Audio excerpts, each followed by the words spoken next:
Baik, halo, nama saya Kamal Dalton dan di sini saya ingin mempresentasikan tentang sebuah project data visualization menggunakan Tableau yang bisa diikutin bahkan untuk beginner, pemula yang bahkan nggak tahu apa-apa. Baik, jadi di sini saya mengambil ASEAN and World Happiness Index Analysis atau analisa ya, indeks eh, bahagianya ASEAN dan juga dunia. A look to six factors ya. Jadi di sini ada 6 faktor nanti yang kita bakal lihat.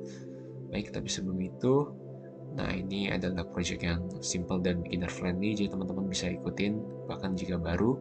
Brief introduction. Ya ini sedikit opening filosofis ya untuk apa itu kebahagiaan. Kita langsung saja. Nah, ini konteksnya kita mengimajinasikan diri kita ada seorang konsultan untuk pemimpin di negara kita yaitu Indonesia. Nah, kita diminta sebuah pendapat tentang apa proyek nasional selanjutnya. Maksudnya kayak proyek nasional selanjutnya itu harus fokus bangun apa agar indeks bahagianya negara kita bisa meningkat. Dengan itu dalam pikiran kita ya mencari data yang kita bisa dapatkan untuk dapat jawaban terbaik. Nah, di sini saya memakai data dari Kaggle, yaitu Happiness Index pada tahun 2018 dan 2019. Mungkin udah sedikit outdated karena ini dari 2003 juga. Tapi apa? Baik, langsung aja project objectives. Kita akan ini tujuannya dari project ini: pertama untuk pelatihan tentunya data visualization, kedua untuk mempertajam analytical skills kita, dan ketiga untuk menemukan solusi untuk meningkatkan happiness index Indonesia. Jadi pertama kita ekspor the data. Saya rasa ini cuma satu-satunya langkahnya sih, maaf. Ini ekspor data dari awal sampai akhir. Jadi kita ekspor data di sini, tentunya kita langsung aja lihat menggunakan geospatial visualization. Jadi tinggal drag aja, kita melihat oke, begini. Nah, kita tinggal pilih warnanya, di mana hijau semakin gelap, warna hijau menunjukkan wah di situ makin bahagia, dan semakin kuning keemasan itu berarti semakin tanda kutip tidak bahagia karena rendah tingkat bahagianya. Kita bisa melihat langsung di daerah Amerika dan juga Eropa, bentuk Amerika dan Eropa, di situ yang paling bahagia setidaknya dari indeks, dan yang sisanya ya di sini Asia, di sini Afrika ya kurang. Baik, so kita lihat aja next. Take a look at the top rank countries. Kita lihat di sini ada 1 sampai 24 dan kita melihat ya sepertinya tidak ada. Sayangnya tidak ada negara dari ASEAN yang ada di top 24. Dan kita lihat langsung aja ke ASEAN. Ternyata nih kita mendapatkan posisi 34 yang paling tinggi, dan itu pun Singapura. Jadi bisa dilihat di sini, susah dilihat sih. Baik. Nah, dan untuk Indonesia sendiri kita dapat 92. Nah, pasti penasaran kan kayak apa sih yang mempengaruhi ini faktor-faktornya.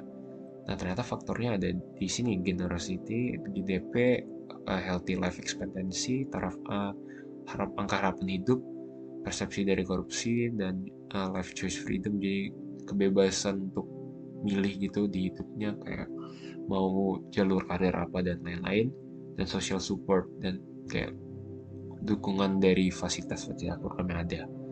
Nah, jika kita lihat di sini, generosity itu kayak keramah tamahannya di sini sepertinya yang berkorelasi kuat itu di GDP, healthy life expectancy, sama social support.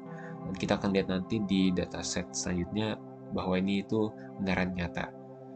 Baik, kita lihat. Dan shall we see? Oke, kita lihat nih ASEAN dibandingkan dengan 10 negara tertinggi tadi di mana gitu. Kita lihat di sini ya, kita bisa lihat ya bahwa ini jelas kalau pantas gitu kenapa ASEAN kita dapatnya nggak setinggi yang lain, karena memang kita masih kurang di beberapa hal, terutama di sini nih, korupsi, dan di GDP tentunya, dan healthy life expectancy. Di generosity ada beberapa negara yang kita lebih tinggi, berarti lebih donatur, dermawan orang-orangnya. Tapi seperti yang kita lihat di sini, yaitu kurang mempengaruhi. Yang mempengaruhi ya GDP, healthy life ini, sama life choice freedom. Life choice freedom sih sudah kurang lebih berarti di GTP sama ini, dua ini yang berpengaruh. Dan kita sekarang lihat, kita fokus saja ke Indonesia, Singapura, dan Finland yang nomor 1 ini. Dan kita lihat, seperti kita bisa lihat, wah Finland walaupun generosity-nya ini, tapi yang lainnya itu tinggi, sedangkan di Indonesia walaupun generosity-nya tinggi, tapi itu nggak terlalu berpengaruh karena ini tadi. Kita bisa melihat bahwa kita ternyata kurang banget di GDP, kurang banget di ini kesadaran tentang korupsi ini, dan juga healthy life expectancy. Nah, dengan pengetahuan ini kita bisa merangkaikan beberapa solusi, dan 4 diantaranya yang saya udah kepikiran. Yang pertama adalah promoting entrepreneurship to students and citizens, artinya ya kita mempromosikan, mengkampanyekan jiwa kewirausahaan kepada murid-murid, kepada mahasiswa, dan juga kepada masyarakat secara umum, dengan harapan ya meningkatkan GDP. Dan juga solusi kedua untuk GDP juga, creating campaigns to upgrade hard skills and soft skills, dengan harapan bisa meningkatkan harga dari, bukan harga tapi nilai dari sumber daya manusia kita di pasar bursa.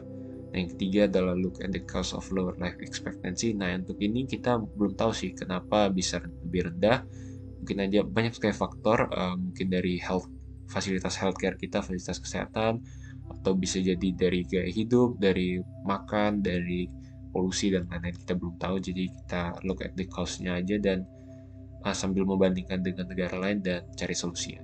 Dan terakhir adalah tentunya pasti infrastructure laws and regulations. Jadi peraturan dan aturan dan regulasi tentang korupsi harus lebih ditingkatkan dan diketatkan. Nah, kesimpulannya belum. Nah, with that you've given a good answer to the leader. Jadi berhasil, dan kesimpulannya dari project ini kita bisa melihat bahwa simple data analytics kayak gini bisa membuat sebuah insights yang berharga, apalagi kalau yang advance. Nah, ditunggu apa lagi? Cobain, dan selamat berproses. Baik, itu saja videonya. Terima kasih dan sampai jumpa di video berikutnya. Bye-bye.